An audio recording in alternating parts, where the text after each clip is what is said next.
YouTube, what it do, y'all? I hope y'all having a good day. My ladies especially. To my smokers, y'all already know the drill. Go get what you gotta get, so you already got what you gotta got. And let's tap into this video. It's hump day. I hope y'all had a good day at work.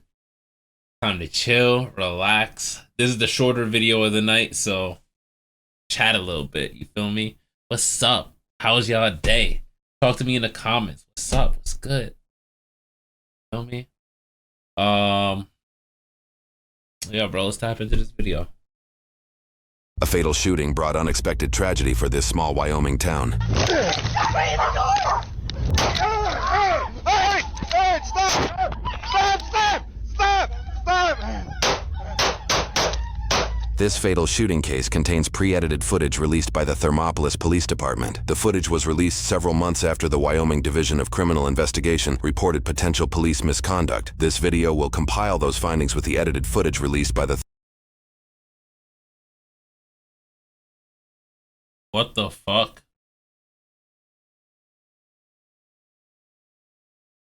small Wyoming town. Hey, stop!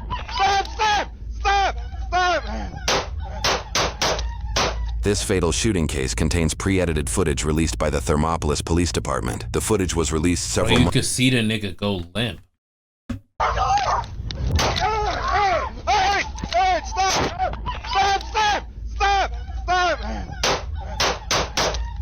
This fatal shooting case fuck? contains pre-edited footage released by the Thermopolis Police Department. The footage was released several months after the Wyoming Division of Criminal Investigation reported potential police misconduct. This video will compile those findings with the edited footage released by the Thermopolis Police Department. The release details Sergeant Mike Mascoro's career. Damn, and he's an Air Force vet. Shout out my fucking nigga. What the fuck? 34 years of service total. What? Just to die at work. What the fuck, nigga?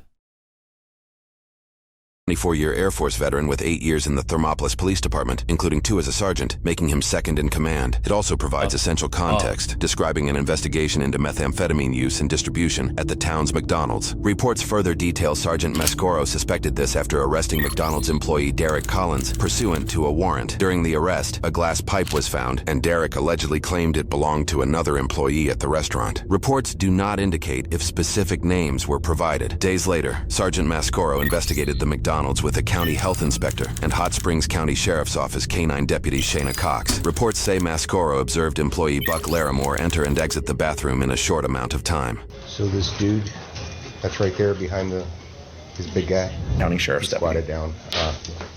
Jamie told me that he took off over here, and I came around. He was coming out of the bathroom. Okay. So, That one's gloves on. yeah. Inside that compartment, Uh-huh. there's like little plastic cups. Some Okay. type of something inside of them. After detecting what was later confirmed to be methamphetamine, the released footage cuts to Sergeant Mascoro questioning Buck. Reports later clarify he searched Buck's person by patting him down, footage that was likely redacted upon release. Reports say Sergeant Mascoro's interaction with Buck at McDonald's lasted about 2 minutes. First name Buck. Yeah, Buck. Last name L-A-R-I-M-O-R-E. Larimore. And what's your date of birth? 12/17/88. And what's your address? I prefer not to give that to you.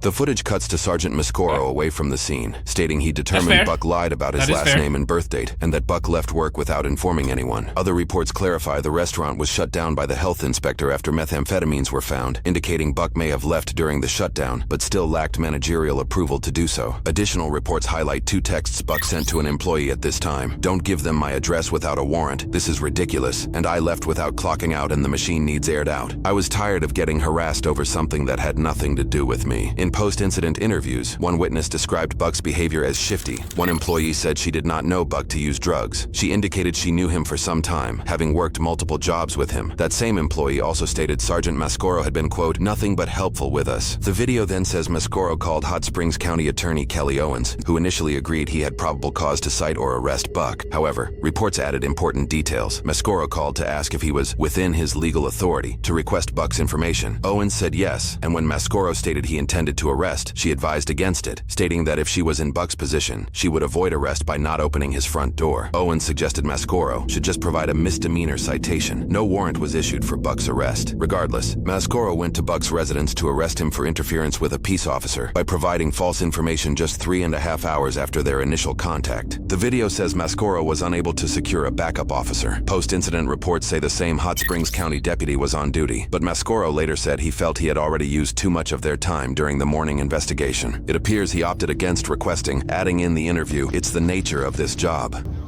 Pretty good. Can I talk to you, please? Yeah, we're talking right now. What's up? Come on. Okay. All right, you're going to jail today. Come on out here. No, I'm not. Why the fuck would you lead with You're that? going to jail. I have. What?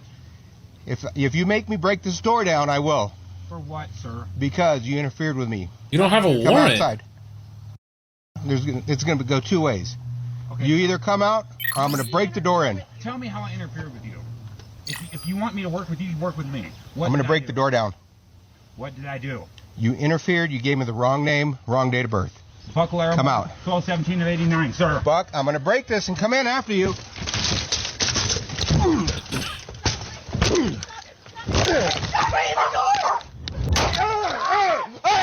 Hey, stop!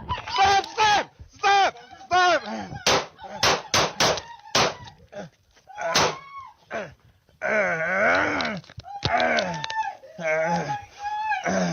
You're back on your feet after that? Throw him up, two. Shots fired! Shots fired! You're alive?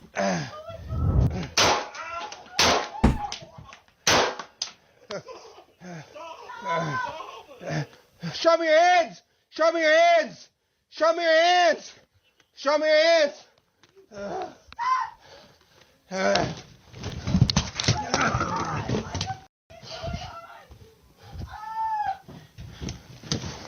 You were conscious just long enough to blink back?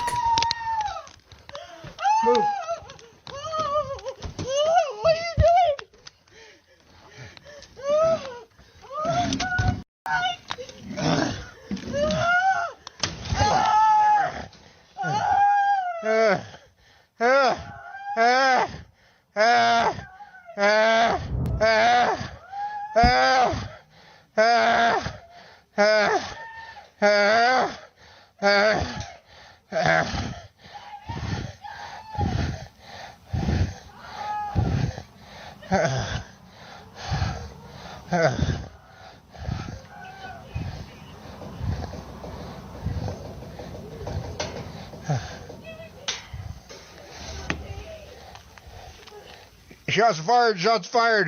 Shots fired.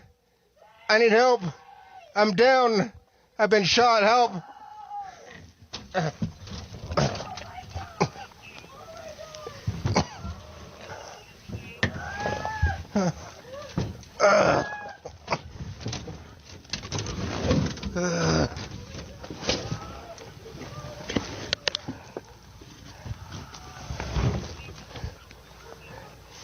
You're on your feet?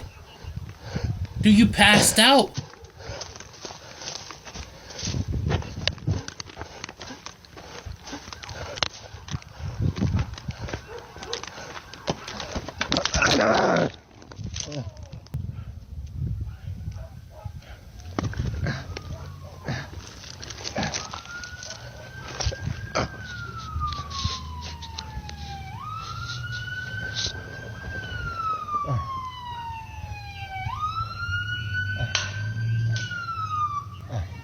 Over there, right there.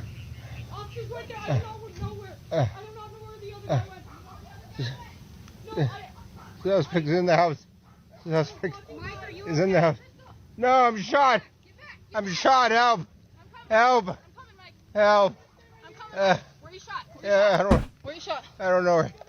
Reports later clarified the unknown voice was a child that helped Deputy Cox locate Mascoro on the ground. Mascoro later said he believed Buck was trying to flee when he shut the door and might escape since no backup officer was present. He added that this act amounted to resisting and created a fresh pursuit to complete the arrest. A press release by the town of Thermopolis also claimed Buck fled in the house seeking to do harm, and that by doing so, he created exigent circumstances to justify Mascoro's forced entry. The video indicates when Mascoro collapsed, he no longer deemed Buck a threat. Reports say he suffered a life-threatening shot through his arm and into his chest, the bullet penetrating his lung and exiting through his back just left of his spine. The body camera footage ends and notes Sergeant Mascoro was airlifted to Casper for treatment. Buck was pronounced dead on scene. Brandy later told investigators her husband died in her arms. She will soon be handcuffed, read her Miranda rights, questioned and submitted to a drug test which came back clean. She reportedly told officers countless times that she had never seen a person shot before. A search warrant conducted later recovered methamphetamines, fentanyl, paraphernalia, and digital scales, and says Special Prosecutor Daniel Aramuspi determined Mascoro's use of force was justified. A town press release further stated the special prosecutor cleared Mascoro of criminal wrongdoing. 5 days later, Mascoro returned to Thermopolis to what news reports called a hero's welcome. A brigade of cruisers from several counties escorted him and his family home. People lined the streets with supportive signs, and shirts bearing hashtag Mascoro Strong were sold for supporters to donate proceeds to his family. Less than 6 months later, a local newspaper reported the investigation found Mascoro performed an illegal, warrantless breach over a misdemeanor-level crime that led to the shooting, but he would not be found criminally responsible for Buck's death. News reports say the investigative report read, quote, "No evidence other than this assumption by Mascoro. The body cam evidence is clear that Larimore refusing to submit to the drug test or give his address bothered Mascoro. Mascoro even disregards the county deputy attorney's suggestion that he just write Larimore a citation. A decision letter states Mascoro is not criminally culpable for killing Buck under Wyoming law due to an exception to the self-defense castle doctrine that protects on-duty police officers. An article reported that Sergeant Mascoro was the subject of a Peace Officer Standards and Training, or post-misconduct investigation, that concluded in 2023, just 1 week before the shooting. He was cleared after Post found no clear and convincing evidence of a violation of the state's policing standards. The case arose from an alleged excessive force claim after a suspect suffered eye lacerations requiring 9 stitches. The report states Mascoro did receive an oral reprimand for his delay in activating the body camera. Buck's mother and wife soon gained community support. An online petition by citizen Jason Bowman calling for Mascoro's removal drew over 3,800 signatures, nearly 1.5 times Thermopolis's population. A small protest followed, and at a town council meeting on the issue, residents were split between praising Mascoro and calling for his resignation. One notable comment made by Mike Chimenti, a former mayor of the town and self-proclaimed policeman for 43 years, stated he never saw as many write-ups or arrests for drugs or seen the drug trafficking and druggers scared of this community like they have been since he went to work. Wyoming has extremely strict restrictions on the release of body camera footage, but finally, 10 months after the incident, the body camera footage presented in this video was released. Mascoro reportedly performed administrative duties at that time. 4 months later, and 14 months after the incident, a town press release announced his full-duty reinstatement. It'd be another 10 months or 2 years after the incident that Buck's mother Deborah Larimore Fenton and his wife Brandy Larimore filed a civil lawsuit to sue Mascoro and the Thermopolis Police Department for wrongful death. The suit claims Mascoro, and to an extent the department violated Buck's rights with a warrantless search, used excessive force, caused negligence and emotional distress. They are asking for $3 million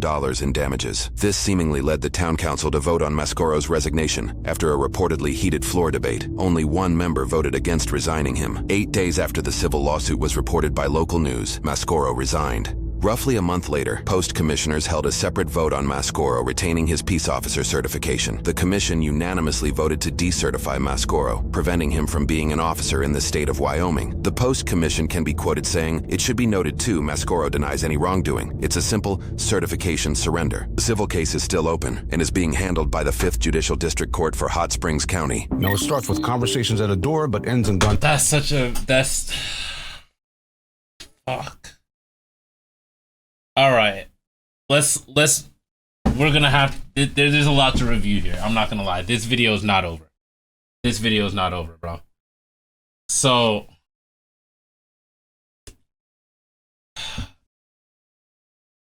God damn, this is so tough. Where do you even start? Let's break it down from start to finish, right?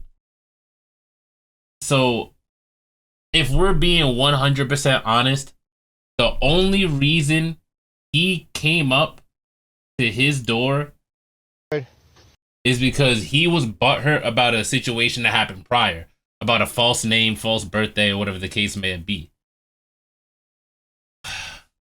that's why he pulled up here, right? So the whole that hasn't come into effect yet. The drugs and the scales and the intent to distribute, which that clearly is not at play here right now, as far as I can see.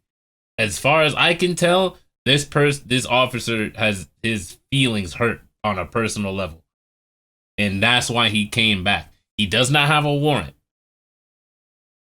The other officer advised against going to his house to make an arrest. It's a citation. You don't need to do that.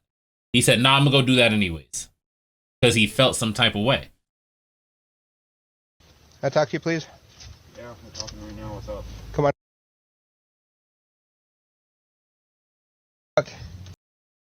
Right? So this part, I don't know what he said, but he obviously said, "Come out." Whatever this is redacted, and then he ends with his name. All right, you're going to jail today. Come on out here.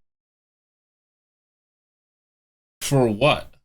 You don't have a warrant for his arrest. So what would prompt him to come outside to get arrested? That doesn't make any sense. The only reason you didn't open the door and go in right there and arrest him is because you don't have a warrant. So that, like, he's... Okay. You're going to jail. I have... What? You have what? You make me... You have what? You don't have a warrant. What do you have? You have feelings that are hurt. Break this door down, I will. For what, sir? Because you interfered with me. How did I interfere? Come outside. Because you interfered with me. That's why I'm going to break down your door, because you interfered with me. No, I'm not going to write you a ticket. I'm going to break your door down. What? How did... It's going to go two ways. Okay. You either come out, or I'm going to break the door in. Tell me how I interfered with you. That's illegal, gang. That's illegal. How did the court find no wrongdoing? He doesn't have a search warrant. He doesn't have any type of warrant. I'm going to break your door down. That's a threat. He was 100% at this moment in the right to defend You want me himself. to work with you? You work with me. What I'm going did to I break do? the door down. What did I do? You interfered. You gave me the wrong name, wrong date of birth. Buckle arrow. Come That's a citation. That's a misdemeanor. Out. 12/17 of '89, sir. Buck, I'm going to break this and come in after you.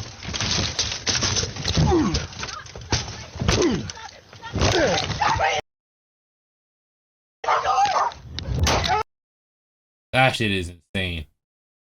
He ran straight for the gun, too. That had to have been what? From the... Yeah, that was 5 seconds. I just went back 5 seconds. And he still didn't break that down. So literally right here, at 4:27, breaks the door down, 4:29 gets shot. That's 2 seconds. So it was probably 5 seconds total. So in the... Damn. So in 3 seconds, he closed the door, ran in the room, got his gun, and started aiming at the door. Because then he busted the door down and looked to the right, and then he got shot. So he was already getting aimed at. So he did that shit in 3 seconds. He 100% intended to shoot that officer. But an officer that shows up to your door with no warrant threatening to break your door down?